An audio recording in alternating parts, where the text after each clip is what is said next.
Welcome, everyone. We're happy to have you here today. My name is Melissa Sangranis, and I am with the Greek Orthodox Archdiocese Center for Family Care. And we have an exciting webinar today talking about compassion with the Tsagalakises, who I'll introduce in a moment. I want to start off with a few housekeeping tips for those of you that haven't been with us before.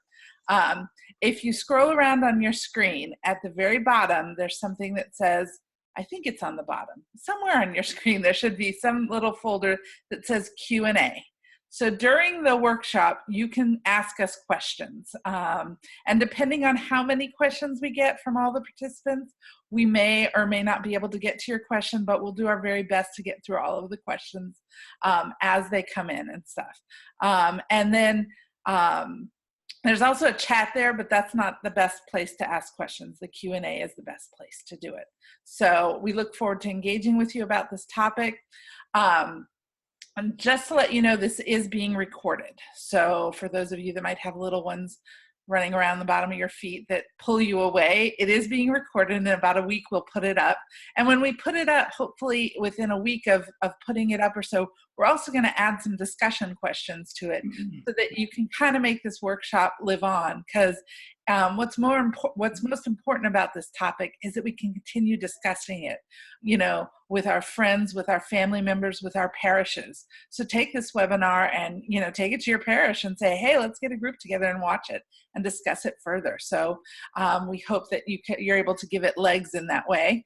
We'd like to thank Leadership 100, as always, for their support, and not just Leadership 100, but also faithful stewards like you.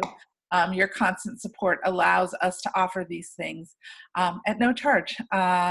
And so we're excited to be here with you today. And I'm super excited about this workshop and to have with us today Presbytera Pat and Father Tom Tsagalakis.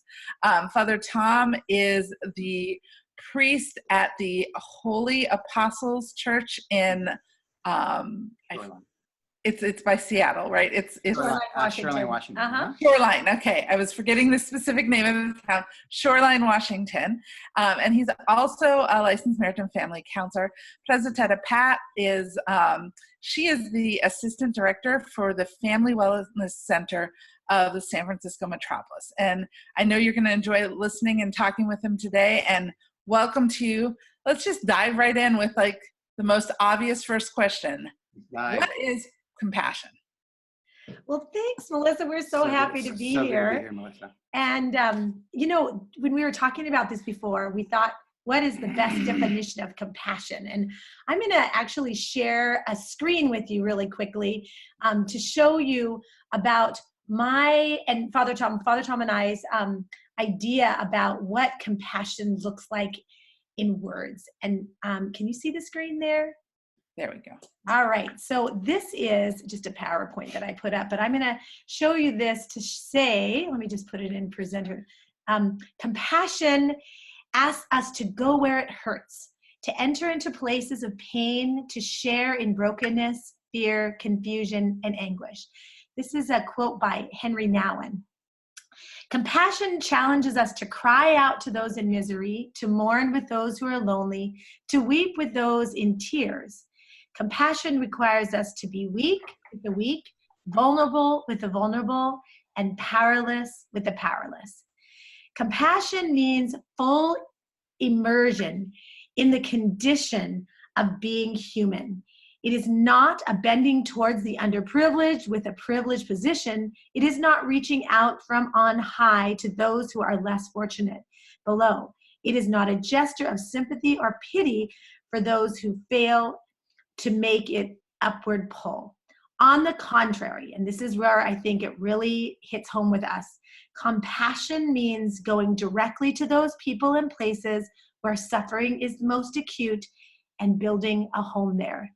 To be there, to connect with people where they are. And we really love that definition of compassion. Yeah, and I think, how do we become attuned to other people's pain and suffering, and first of all, to see it, and then what we can do with that, and how to come alongside people, I think is what compassion simply is. So important to see that people do suffer, We live in a broken world. And I think Melissa and we discussed why this during Christmas time. Why do you want to discuss compassion, right? And I forget what you said, Melissa. You said something really powerful. There's so many things we can talk about, but at the end of the day, when you think of Christ's nativity, right, the most compassionate thing anyone can do is come into a world of suffering, especially the God who created the world, who holds everything, suspends the stars, and who gives us breath, who gives us life, decides to come and take our human form and that humility to have compassion on us to help heal and restore our original beauty. So for me, it's just so apropos to realize that Jesus, really, his compassion really is an example for us as how to step into people's lives and walk alongside people as they as they seek out healing. I think for me is what it's about. Yeah. Yeah. I think compassion is also what compassion is not is taking on people's feelings and life. And I think that sometimes when people become burnt out, they feel like they have to take care of people rather than, coming alongside, listening, supporting, encouraging, those kind of things. And Yeah. I do think it's so important this time of the year because, everywhere we are, everything is so loud and it's like merry, bright, joy, all this stuff. But you know what? There are people this time of year that are struggling, that maybe just lost a loved one, that maybe have their own issues that they're dealing with that don't make them feel so merry and bright. Right. And how do we feel merry and bright, but how do we enter into where they are and be compassionate this time of year, and reach out to them in that in any time of year. But Right. when the quote you read was so beautiful and so descriptive, and it made me think that I feel like when we do compassion, we are really, at least me, on the surface. And we don't really do that deep dive of what that quote kind of embodied. How do we enter into that a little bit more? One of the things that I feel so passionate about in this area is to really notice what is going on around us. And so there's three things. I think it's notice, I think it's choosing, and I think it's acting. Choosing to what? Choosing to engage, choosing to connect, choosing to make compassion a place where Christ shows up. And you can actually extend yourself. I remember it just reminded me, I was at a gas station and I was busy, like you were saying, where it wasn't Christmas time. It was busy. I was late for an appointment and I saw this older lady in her 80s or 70s. She was having a hard time putting the gas thing in her car. And I said, I just got to get out of here. And I'm thinking, I started leaving. I'm thinking, what am I doing? She needs some help. So, that's a simple form for me is how in my heart, I said, go help her. But in my mind, I'm thinking I'm late. And it only took like 30 seconds, right? So I think part of why what we can do is to be mindful of the times that we're invited to engage with people and their suffering and really to maybe practice stepping into the shoes of another person. I think that's, for me, been a really big practice. I've tried to support myself, my kids, and for us to really put yourself in the shoes of somebody who's lost a husband or a sibling or during this time of year, or somebody that has a broken family or is living with drug addiction, and a father or mother who just found out their 30-year-old daughter, true story, is using heroin. And so how do you have a joyous time, right? And how do you, as that parent? But for us, how do we become mindful and really understanding for them or with them? Yeah, and I also think that when we really look at the way Christ lived and the way Christ taught us, we're called as Christians to do a compassionate act all the time, reaching out to those people who may not be in our parea or our circle of friends, reaching out to people who are outcasts, reaching people who are different. And, in a lot of our family wellness ministry seminars, we talk a lot about the way Jesus went towards people. He chose to notice, he chose to act, he chose to show compassion. And this icon, I'm going to also show you one more thing, Melissa, because I'm kind of a visual learner, This is this icon of the Good Samaritan. And to me, it says so much about noticing, choosing, and acting. Let me view it again. Sorry, I'm new to this. Oops, that's it. Okay, so it's right here. Do you see it? And it is about the man, the Good Samaritan, going towards the one on the road, and Christ blessing that.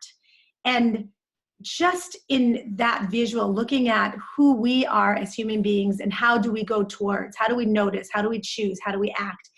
This is, to me, the foundation of what we're called to do as Christians and what we're called to do as people of God. And sometimes, we think of people needing food and needing clothing, visiting somebody in jail, but I think Mother Teresa says something about, something Christ in disguise, or those who are just suffering emotionally. And I think during this time of year is how do we become sensitive and really support people when they're not feeling the spirit of Christmas. Yeah. And to help them realize that Christ was born for them, and that Christmas is for them. The Nativity is for them, even though, they don't feel like going around singing Deck the Halls, or even decking their halls, Right. Absolutely. Right. Yeah. And that's so hard. I think that's the beautiful thing about Christ is he comes for all people. And I think it's hard to accept that when you're downtrodden, you barely have enough money, and the pressure of this culture is saying, you got to be happy, you got to have parties, you got to have gifts. And it's just the noise confuses you. And I just heard somebody saying, that no, I'm not going to go there. I'm sorry. But anyway, all the noise that really, really distracts us from our heart. And I keep on talking about, the North Pole and South Pole. I was talking last week in my sermon. What did I share about Christmas? It's beginning to look a lot like Christmas. And I'm thinking, what does that mean in America? Is it beginning to look a lot like Christmas? And I'm thinking, in American viewpoint, we have Santa Claus, we have a tree, we buy gifts, we have parties, we sing songs, and yet, we think of, the kids think of Santa Claus and the reindeer, and people going to the North Pole. And I started talking about the church talks about going to the South Pole. Have you ever heard about the South Pole? We should write a song about going to the South Pole. And the South Pole is really a 30-centimeter descent, which is from the head to the heart. So going south in our heart, who talks about that? Going to the South Pole, going to the place where really God breathes spirit into all of us. It says in Ecclesiastes, I think 3, God created everything beautiful in its time, has planted eternity into man's and woman's heart. So my thought for Christmas is beginning to look a lot like Christmas is when we become compassion, when we become kindness. And the funny thing is, it costs nothing, zero, no dinero, no dollars, no drachmas, no money to offer kindness, to offer compassion.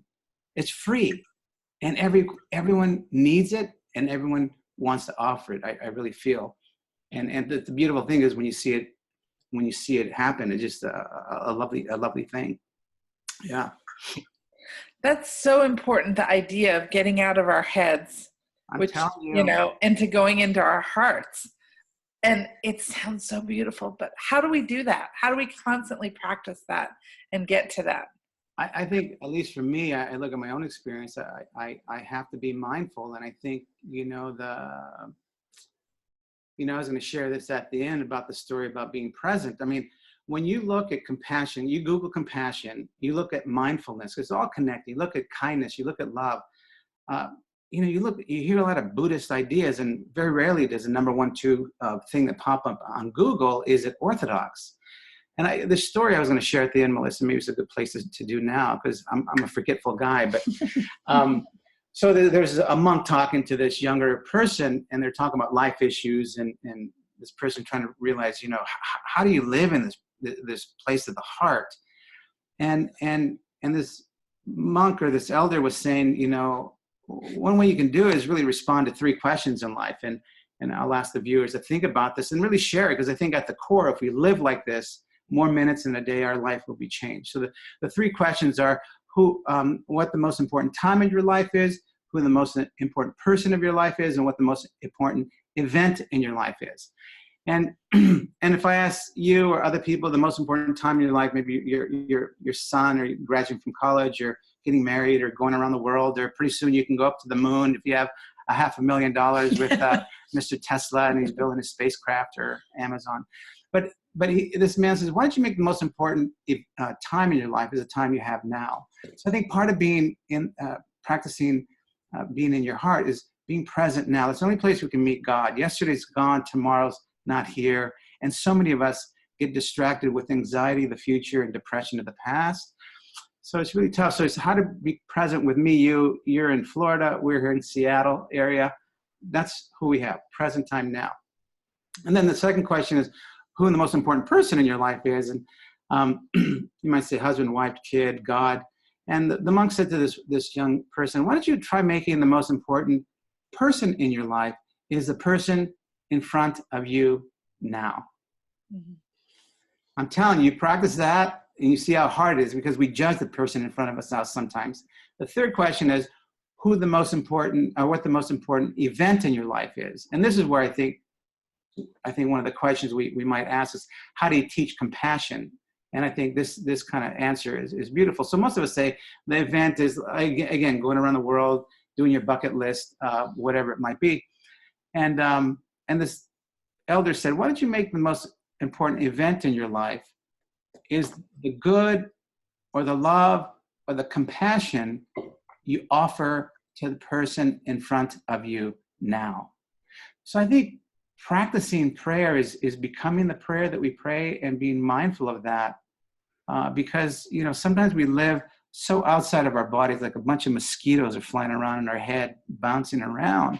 So I think it's practicing breathing, practicing praying, practicing being still, and noticing when you're sinking in the water, like Peter when he was walking on the water. He was doing fine until he noticed that the winds were there and he took his eyes off Christ. So, and in our own families, I think we have to be mindful of compassionate living, not just to outsiders, but to those around us. And I'll tell you, we think that the number one problem is our cell phones, that we are so hooked to these devices that we stop really looking at each other. And we struggle with that. Our kids struggle with that. It's just a really, really difficult thing to have this other thing connect with you rather than being connected with one another. Right. And so it bridges. And that's why in our metropolis, we have in the Family Wellness Ministry, our motto, our tagline, so to speak, is face to face, heart to heart. And I add, it's not a tagline, but I add pupil to pupil conversations. And how often do we really stop really with the people we love, not just in passing, but really face to face, heart to heart, pupil to pupil. And I don't know who's listening out there, but maybe some of you are convicted. It's really easy to do. Just do it. Become mindful. So that's one thought. I'm sure there's many others. Well, and also in that idea of building compassion. I mean, when you talked about living in one another's shoes, really looking at it and how that day-to-day life is going, wow, what did my husband struggle with today? How can I be more attentive to that? What are my kids feeling? What are my neighbors feeling? And as well as practicing presence, being there, being supported and loving. But I also think there's a piece of building compassion that has to do with having compassion upon oneself, being self-compassionate, finding a place that you will love and accept yourself in order to give to others and to care and show compassion. And I think it's a big component about practicing self-compassion. And what does that mean, though? Well, that's a good point. I think we judge ourselves so difficult, like in difficult times. We're critical, not only with people around us, but with ourselves. And we need to release that and say, I am imperfect. I'm not, everything that I need to be, but to really recognize that compassion towards oneself is. See, when you said that, the first thing I thought of is how easy it is, even with our own self, to be distracted with my definition was compassion is the capacity to see clearly in nature of suffering and that I'm not separate from suffering. So I'm thinking, how do we even notice within ourselves? Because we numb it through drinking, we numb it through working, we numb it through so many things. And what a beautiful thing is to have compassion on oneself, to tend to the suffering, the hurt, and the pain. I remember we were in a bereavement group. We have a bereavement group, and people don't do pain very well in America. And we avoid it at all costs because we're not sure what to do. Somehow we think we have to have answers and take it away. And I think as we lean into it and step into pain with love, I think a lot of us step into pain with hurtful people or misunderstanding people, and it doesn't feel good, and we don't want to do it ever again because we become hurt. But when we do it with love, it's radically healing. So this one woman at the end of the bereavement group, she lost her sister. She's 70 years old. She lost her sister, just loved her sister. She was back east, and she said, well, it's too late. I don't want to be a downer. And I said, I said, why don't you share that, Michelle? And so she shared a story. I thought she was going to take 5 minutes. She took 20 minutes, and it was pretty heavy, and she was crying. And after a while, she gathered herself. She, oh my gosh, I can't believe I was such a downer. I'm so sorry. I'm so sorry. And she was apologetic. And I stopped her. I said, okay, can I ask the people, about 20 of us there, can I ask Janelle back there what she experienced? Did she experience it being a downer or really sad or hard? And I asked Janelle, and Janelle says, I said, Janelle, how did you feel? Or what did you notice? And she goes, I don't know. The more she was talking, the more lighter I felt. And then someone in the back, I said, Anna, how about you? What did you notice? What did you feel? I said, well, the more she was talking, the more close I felt with her. And then I went back to the woman, Michelle. I said, what do you think about that? And she was crying, and she goes, I thought I was just a burden. So somehow we've learned in this culture that when we share pain, it's a burden. But when we share it with people who try to love us and come alongside us, it is extremely healing. I mean, that's what Jesus did, right? He invited that pain. So I don't know where I got off on that. Because compassion about oneself. Yeah. And I think when we avoid that, that's when all the pathology and the illnesses, I think, really, really grab us. Can we be truly compassionate with others if we're not compassionate with ourselves? I think it's really hard. Like the question is, can we really love someone else if we've not learned how to love? I tell these, people think I'm crazy. I give this exercise, and maybe you can do it too, Melissa, if you want. And I say, go to a mirror and look in those eyes and tell that person in the mirror that you want to learn to love her. And I'm telling you, just don't play any platitude. Don't play games. Don't tell yourself you love yourself. Just, I really want to learn to love you. And I'm thinking, what a great thing is to learn to love the person in the mirror. And I can't tell you how many people they try that, and they have this creepy feeling like they never looked in their own eyes. And how can we look in somebody else's eyes if we can't look in our own eyes with God's grace and really that beauty? So I don't know. It's difficult. I guess you can learn it, but I think hopefully as you learn it, you can reflect it on your own self. I think, Melissa. Yeah, and I feel like, sorry, because I would say that I think we probably all struggle a little bit with self-compassion at times and stuff. And it seems that when struggling with it, when I'm trying to be compassionate towards others, it's almost more about me than about them. Like I'm trying to fill something in me, and I realize that I'm not really there for them right now. I'm doing something about me and stuff. So I think that's a very that's so hard thing. So again, for you, and for us, what do you do when you notice that, right? How do you pause and maybe reflect and try something different? I think that's beautiful. Yeah. Let me ask this with regard to parenting.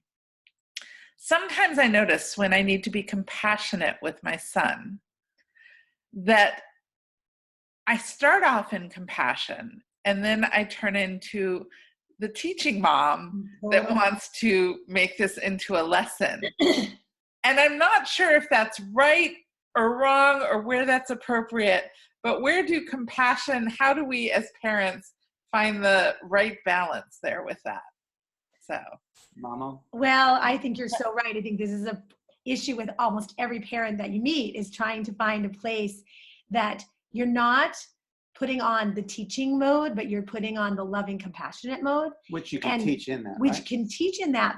And actually, the practicing presence with your child and being still with them in the tough stuff is probably the best lesson they can learn about being still in that hard thing. Yeah. We as parents tend to want to teach all the time. There's a lesson in this. Or in our family, I'll be like, buck up, you can handle it. Little encouragement, you can do it. Well, actually, that's not really what my daughter and my son needs. They just need me to be still, need me to listen, need me to be there. It's an interesting piece of parenting that's very hard. One really practical thing that Father Tom did with our kids, which I think actually was their life-changing experience with growing up as teenagers. I wasn't so good at it, but he was really good at it. He had this thing called office hours with our daughter, Maria. And he'd just look in her bedroom and say, yeah, do you have time for office hours? And they would just sit on her bed and talk, not about anything in specific. Nothing was trying to teach her something. It was just being there, just listening with his office hours. And, now she's 25 and she'll say the best thing about growing up was office hours with Dad. And that was because he took the time. He met her face to face. He listened. He was compassionate. Yeah, I think that's just present. I'm sorry. Yeah, you're right. But it was good. It was good. But I think the thing that I would recommend for you and for all of us, I think we get into teaching mode because we want to control something because we don't have time and we don't want them to do it again. But I think the thing that I'm seeing more and more in my practice, and as we get older, we don't have time to hear stories. And I think the greatest gift we can give to our families, if we can create around the dinner table, in the car, a place to tell stories about what we think and feel and experience without any judgment, without somebody having to teach us right away, right? So if I tell my story, let's say my kid says, to my wife, I hate Daddy. And, it's so easy to get in teaching. What do you mean you hate Daddy? Daddy loves you and he busts his butt off for you. And, what do you think? Instead of saying that, to really draw the story out, because our kids try to say something in story. And when we traumatize them by saying, what do you mean? It can shut that process of truth and reality. So I think compassion really is fruitful when there's a fertile ground just to listen. I think many of us don't listen because it takes too long. And my perfect example of that is, John chapter 4, when Jesus talks to the Samaritan woman, what compassion he had on this really sweet lady to talk to her, to a Samaritan, to ask her simple questions about water, and ask simple questions about spiritual life. And really when he had that love and that, and this is what compassion is too, because that doesn't dilly-dally. Because when you meet face to face and you connect, he had the permission to go to the next step, to ask her, well, what, could you give me your husband?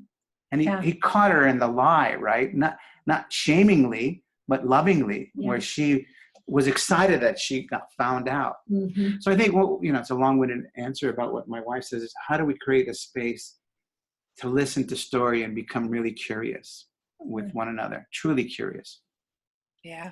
So that's amazing. And also it's to be mindful again, the good and the kindness you do and offer the person in front of you now. If that's your kid, boy, think of what we just said 10 minutes ago and practice it. Oh my gosh, I forgot, I'm in teaching mode, and I think I just lost them because the more I'm teaching, the more I see this glaze on his face. It's also funny, as a married couple, one of the little tiny ways that we show compassion to one another is just in stopping. And Carrie Pappas, Presbyterian Carrie, and Harry did an awesome clergy couples retreat for us. Doesn't cost money. Right? Simple stuff doesn't cost money. And they were talking about really showing compassion in your marriage and taking time out to be connected as a couple.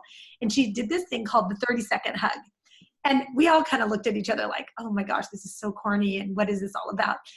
And she encouraged us to try to practice this 30-second hug. And basically all it is it's very non-sexual. It's very hold one another, in a loving, gentle way for 30 seconds. Don't say anything. Just be present with that person. It's really powerful. Believe it or not, it's made a difference for us. Thank you, Carrie. I mean, it's been a really good thing just to do that 30-second hug. These small little practical ways that you can go, I need you. I care about you. I hear you. I see you. You matter. And I think that is the base of compassion. I see you. I notice you. I move towards that. Yeah. So That's really powerful. Yeah. it was a That good is thing. very powerful.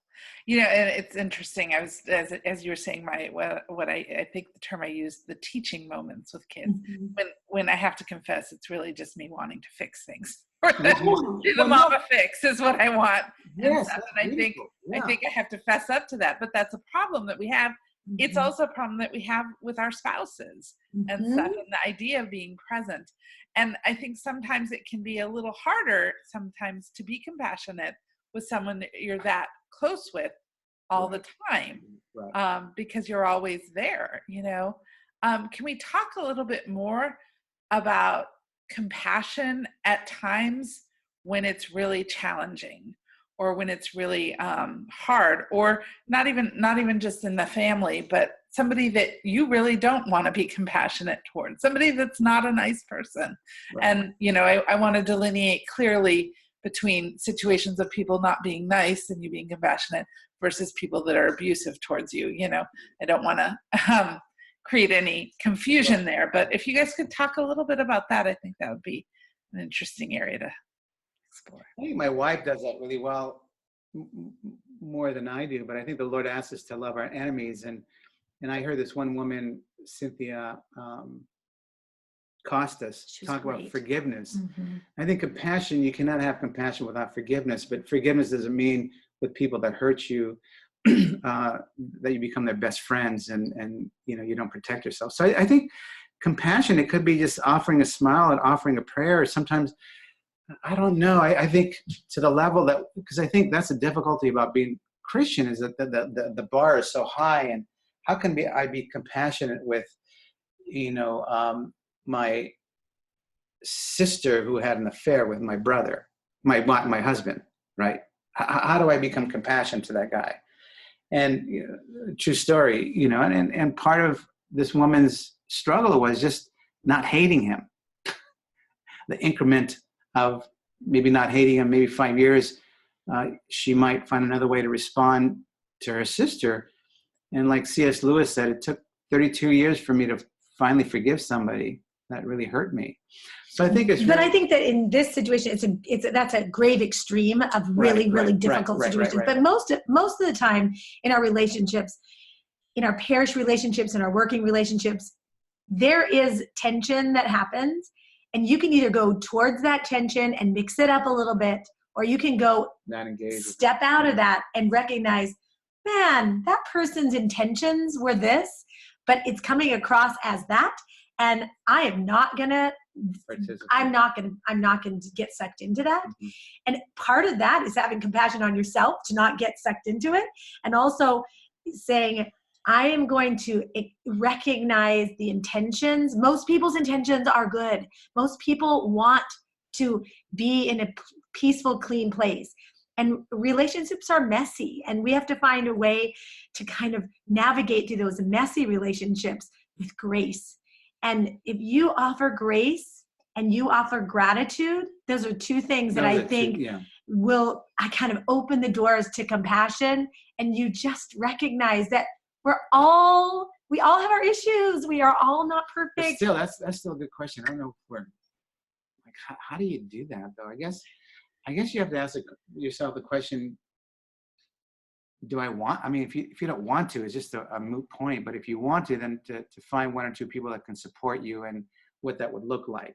And I think most of us try to do it by ourselves, and it's disaster, because I've learned how evil works. Evil comes in and steps in with fear. And my acronym for fear is false expectations appear and real. So if I think I'm going to offer compassion to somebody that has hurt me or I don't get along well with, there's this fear of vulnerability that I'm going to get hurt again or something, that I won't be protected. So I think to have one or two people that can support you and your story, so you can respond to the reality of your story with love and with creativity, I think. And it also goes back to the beauty of confession. What a blessed opportunity to kind of take those relationships that do not feel peaceful and go to God with that, and talk to your priest about that, and have that opportunity to just kind of clean the slate. But again, stepping back, offering grace, offering compassion, offering gratitude, all those things are. And really going to Christ. I think Jesus says he'll meet us there and help us figure things out and work through it. It might not be this moment, but if it's true desire for you and for others, Mhm. you know, that's something you'll find a way. I mean, Christ says that very clearly. Yeah, so that's what, you know, that's a hard question. Yeah. Maybe that would be great to have somebody online that actually has done that to talk to them, because I think from experience we learn how people can do that. We just, yeah. Interesting. And I just want to remind everyone, if you have questions, we are taking questions. So feel free to type them on the Q&A box at the bottom of the page. There's a Q&A box and you can type your questions in, and we will do our best to respond to them. But it's just such a interesting thing to discuss. And I feel like all the things you've talked about and the idea of being present, that we live in a world that we're just so not present all the time. We're so distracted. We're so stuck in our minds, so stuck all over the place. That's what we've forgotten how to do things that are basic. We were created and designed to be compassionate people. Mhm. That's, And we've just totally our forgotten nature. it. Yeah. Yeah, and it just always, everybody hears me always saying this quote, but I just always remember this quote from, I believe it was from Martin Luther. He said that if the devil can't make you a bad person, he'll keep you busy. And I feel like that's our world, is that we've forgotten about everything around us, and we're so focused on us and what's right in front of us, our phones, our this and that we don't see somebody lying on the ground next to us bleeding. I remember when we lived in Boston once, I was downtown and we were crossing the street with a friend, and there was a pothole in the street. And I mean, it was a downtown Boston, so it was very busy. Yeah. And my foot went in it and it gave out and I fell down. Yikes. Nobody stopped. It was the weirdest thing I've ever seen. Like, no one stopped and said, "Are you okay?" I mean, obviously my friend was like there and stuff, and she's like, you know, but no one else even blinked. It was like they kept going and stuff. And I feel like we've kind of, I don't know. Anyway, Again, I think for me, I go back to another story, is how can we offer compassion? I think sometimes we want to fix people. You want to have a smart thing to say or a lesson to offer. And I don't know, I remember, I think I shared with you, Melissa, this true story of this one famous therapist, Milton Erickson, who was asked to go treat this woman who had gone to so many doctors. It's almost like the woman with the flow of blood for 18 years. She was struggling with severe depression, and she went to psychiatrists and medicine and spent thousands of dollars. And finally, this guy, Milton Erickson, who had polio, so he wheeled himself up with a wheelchair. And as he wheeled himself up to the house, he saw it was a sunny day, all the drapes were closed, and he knocks on the door. She lets him in. He goes in, he notices all the blinds are closed. It's all dark. Everything's dark. It's a big house. As they offer the pleasantries, she didn't say much, and then he didn't say much either. He looks at the far end of the house, and there's a cracked door open with light shining out of it. And he said, can we go back there? Now, she's expecting this guy to do therapy, right? So what happens is he wheels himself back there, he goes back there, and he sees this room with hundreds of violets, gorgeous violets, pink, purple, blue. And he was taken aback and said, "What are you doing?" And she goes, "I love violets." And all he said to her was, this is a true story. All he said to her was, "I'd like for you to take one violet a week to the hospital. You choose who you want to give it to." And he gets back, he rolls his wheelchair. He said, "I'll see you later." It was 10 minutes, 20-minute visit. Didn't do therapy. He just invited her to take a violet to the hospital, to one person. Anyway, 10 years later, 20 years later, the headline of Phoenix Tribune or wherever it was said, "Violet Lady Dies." And it talks about how this woman faithfully brought life into a world of people, patients who were suffering. So for me, it's like, did this guy offer a lesson? Did he do psychoanalysis? He just simply asked, take what you have, the crumb that you have, which is beautiful, that Christ will bless the crumbs, you know, and he'll multiply it. And she went down as a famous lady And she was so depressed before, and her getting out of the house, taking that one thing that she did well, that this one man noticed. So again, I think part of compassion is noticing the pain, but filtering through the pain and noticing the light of Christ in every person. So I think that's another thing, is how do we fish for that? Because to truly know that you are God's beloved, I am as well, and to treat one another that way might be another Christmas present we can offer to the world and to ourselves, and treat ourselves that way, that we're God's beloved. And we forget that. So it reminds me of, I recently lost my father, and the most striking moment of, like, most compassionate thing that happened in that process to me is probably one that nobody even really noticed. But someone that came to the funeral who we knew, but we only saw every once in a while. He was a nice man, a simple man. He was a gardener.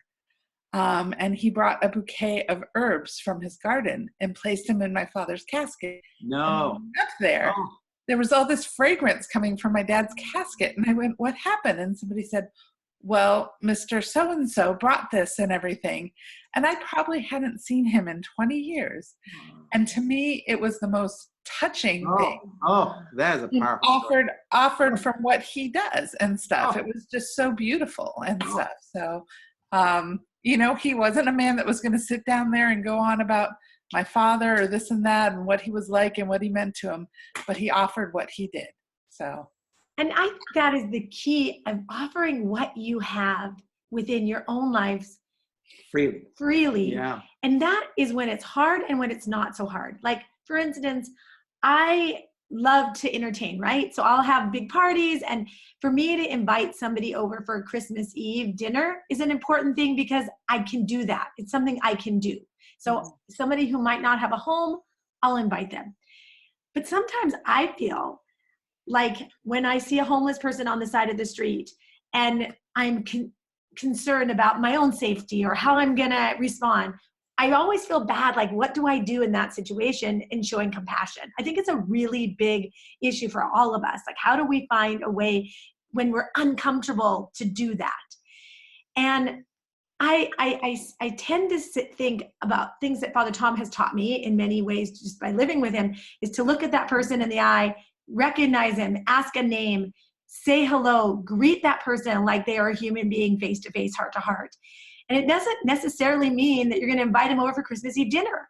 It means that you are going to acknowledge his presence or her presence, and you're going to show some sort of reaching out into that space.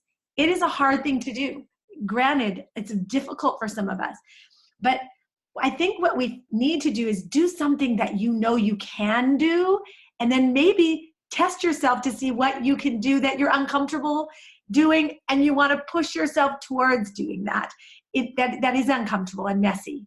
And what does that look like?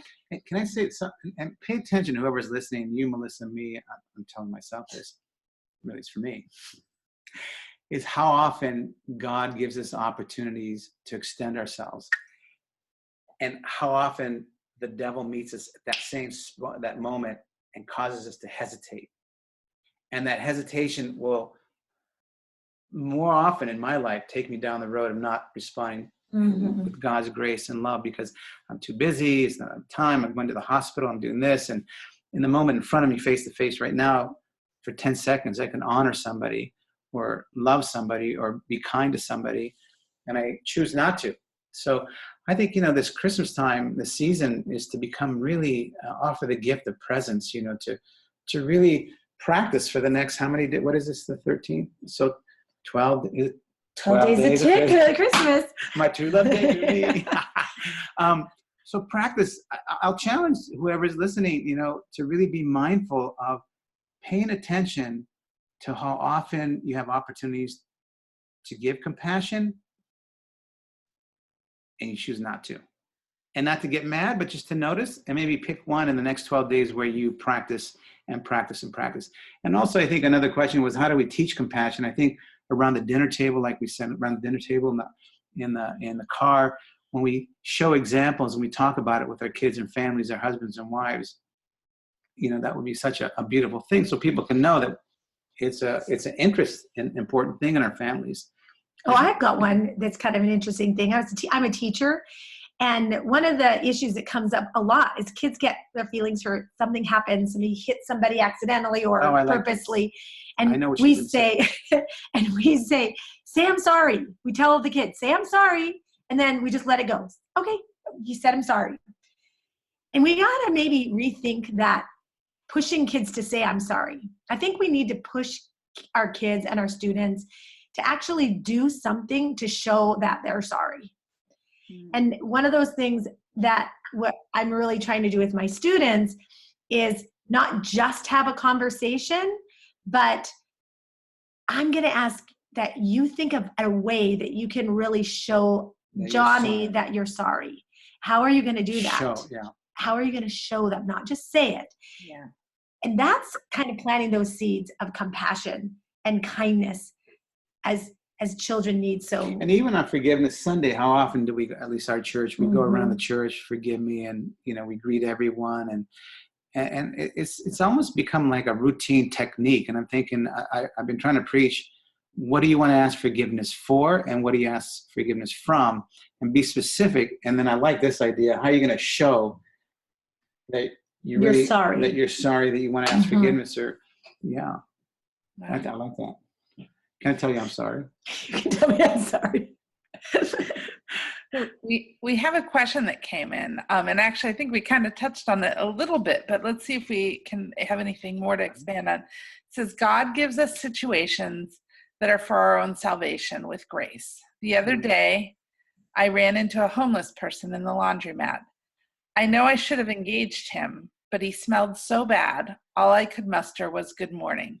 My question is, how do we overcome these turnoffs, jump over them, and engage with compassion with our own barriers as barriers are stopping us? Now, I think you guys addressed a lot of this, but I really just think that's such an example of how often do we have some notions or something that turns us off about somebody that prevents us from being compassionate.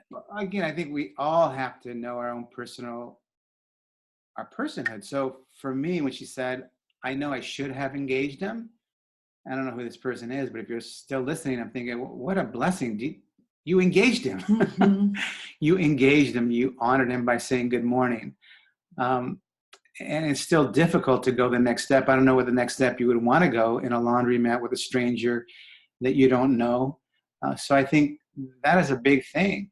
And maybe later on, as you grow into another way of responding to a homeless person, you'll be guided into doing something different. But I think just asking his name and saying good morning is honoring his presence. And I think what a huge thing. And my question to her or him was, how did you decide to do that? Yeah. Why don't you go and contemplate, what about that is compassion? How did you decide to do that? And what is the Lord asking you to continue practicing? Mhm. And showing that grace. I like that. Mhm. So again, it goes back to being mindful of God speaking to us in the present moment. And then after reflecting, maybe when she or he drives home, to ask, what is that like for me? And to really have compassion and talk about how difficult that was, and not to judge oneself. Oh, you should have given him a pizza. You should have given him $5. Instead of the should have, was to say, well, this was a blessing, and maybe next time, what can you offer? So I think it's back to that slide you have of notice. What is it? Notice, act, and Notice, see, and act. Yeah. notice, see, and act. And So I again, think we have to be compassionate on ourselves too in those situations. Yeah. Absolutely. Because we all have, like you said, those fears that kind of come in that keep us, and some of those are protective factors. But I feel like recognizing when we have judgments in our head is probably the most important thing. I mean, rather than not being aware of what kind of judgments we have. I remember we had the Philoctetes meeting I heard of 2 years ago. We have a really difficult, challenging homeless situation in Seattle, as many cities are, and I think it's going to get worse, because I think as the families break down, as drugs and alcohol and addictions really take over, I really get concerned how we're going to address this. But anyway, so some of the women were saying, well, gosh, we just let them stay in our backyard, and I'm thinking, that's a nice idea, but some of these folks have severe mental illness, and it would be a disaster. So again, how do we know ourselves and know that's a beautiful thing, that I can actually extend myself and say, have a good day, or maybe once in a while offer somebody some money or some food. Yeah, notice, choose, and act. That was the three ideas. Yeah. I think it's interesting too, because as a church, we need to be people who are transformed and changed because of what we are and who we believe in. And I was also, Melissa, wanted to share, I ran past this really great sermon that a priest, oh boy, let me just see if I can load this up. And hold on, you can hear it now. Sorry. Yikes. Sorry, I'm not going to be. Yeah. I had a little technical difficulties. Anyway, he spoke so much about the idea of presenting yourself and looking at the world with non-judgment. And I think that's a really big piece of it, because when I was entering the airplane last Thanksgiving, and I was sitting in front of a man who smelled so horrible, like he had not taken a shower in 20 days. And I was looking at my daughter, because she was on the other side and I was here, and I was trying so hard not to be like completely freaked out, because it was such an awful experience for an hour and a half on an airplane with this guy who smelled so badly. And then I kept on thinking, Lord, help me be compassionate. Help me be not judging, and plant that seed in me of responding in a way that I'm not flipping out, but I'm finding a way that I can just peacefully be loving towards this person. And I have to say, after a whole hour and a half of being kind of annoyed and everything else, there was this part of me that God was working grace in my heart that just said, this person has issues, things that he's not learning how to bathe himself or whatever. So she got in her purse and she got a bottle of shampoo and she gave it to him. I did not. I thought about it, but I'm just thinking it was really hard not to say anything, right? Hard. But at the same time, we were putting these situations where we need to recognize, God, plant the seed of grace in my heart. Plant the seed of non-judgment in my heart. Let me be free of that, and let me show compassion without boundary. And when it's uncomfortable for us, or it's messy, or it doesn't feel okay, it's hard to do that. And so again, finding that place of just plant that seed and open my heart to you, Lord, that I can find a way to love others through it. And I think that compassion also, I think we can be so touchy-feely or so accepting. And I think it was pretty compassionate for the Lord to tell the Samaritan woman, go and sin no more, right? It was compassionate for the Lord to tell the guy who was healed, your sins are forgiven, but change your life. So I think sometimes we think, I don't know. I think we're afraid to be bold and say, like the Lord said in very simple ways, that, repent, for the kingdom of heaven is at hand. So compassion also, and there's an invitation for change, for healing. And it's not going to happen if you or I don't offer that in some form. But it's not going to happen if we don't meet people where they are. Yeah. And that is in every, you cannot say to somebody, you repent, for the kingdom is here, until you have a relationship with them, and that people recognize that you are willing to be in the darkness with them, walk with them. Yeah. And I think walking with people in the darkness, or the difficulty with love is transformative. And I think I think in families that do their best, but sometimes hurt one another because they don't know how to deal with conflict. Most of us don't. That we end up running away from conflict, and compassion is the furthest thing. As judgment becomes, I don't know if there's what's the opposite of compassion? Judgment? What would you say? Judgment? Rejection, I think. Rejection, or judgment, or rejection. Yeah. So again, those are the things to be mindful of. How do we resist that? Because again, I've seen how the devil works. It comes in a small thought, and it'll just spin it out of control. The way your mind goes, rather than just responding from the heart in a peaceful way. Yeah. So for a person, if we could end on this thought, and you're spinning on it a little bit, for a person who doesn't feel like they have compassion in their life, maybe not even for themselves, and who feels like they desperately need some, how would you advise them to, you talk about Christ approaching people and being there with the woman at the well and everything. How can we experience the compassion Christ has for us at this time? I think that Father Tom's story about the Violet lady, about how she went out of her own self and gave to others. Of a gift she had, though. Of a gift she had, Yeah. But that was easy for her, whatever, not even easy, just it was something that she did. Yeah. She naturally did. And I truly believe that you are the change you want to see in the world. You are the person that can make a difference in somebody else's life. But she's And talking about even if somebody is depressed, and even if somebody cannot feel that peace within their own life, to find something outside of yourself that you can give to, I think is the key. Now, it's hard, and sometimes it's just walking outside and saying it's good morning to your neighbor, but it's reaching out beyond what you think you can do and just taking one step forward.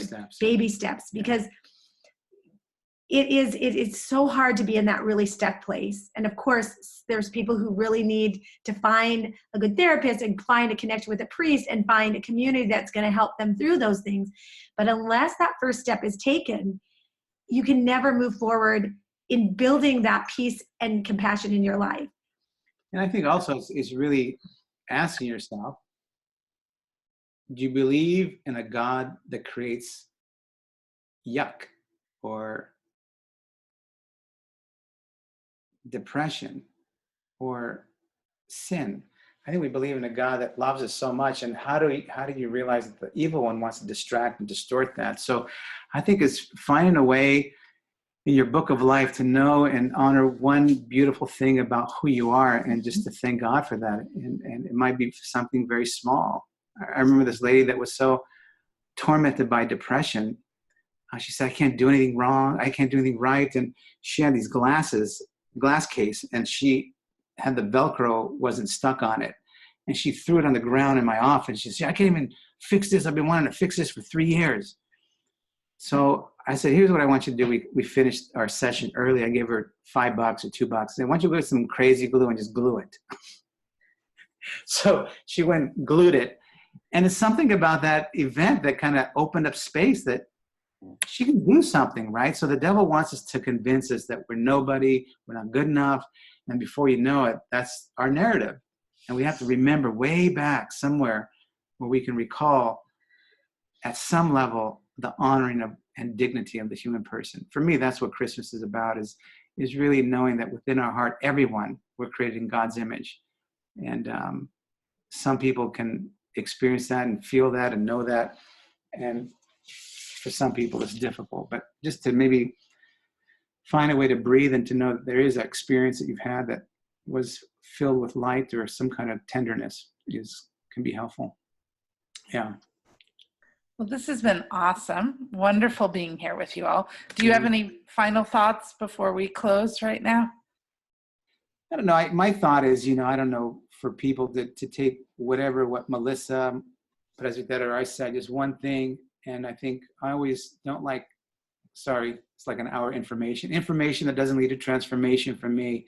It's just more words. So my prayer is you take one of these stories, one of these ideas, and really, in a mindful kind of way, plant it in your heart and practice for the next 12 days and let it give birth to compassion, that you can experience compassion and offer it. So that's one last thing I want to say. And also really think about how present you are with the person in front of you now. I think that is one of the compassion you offer. the compassion you offer, to notice, to choose, and to act.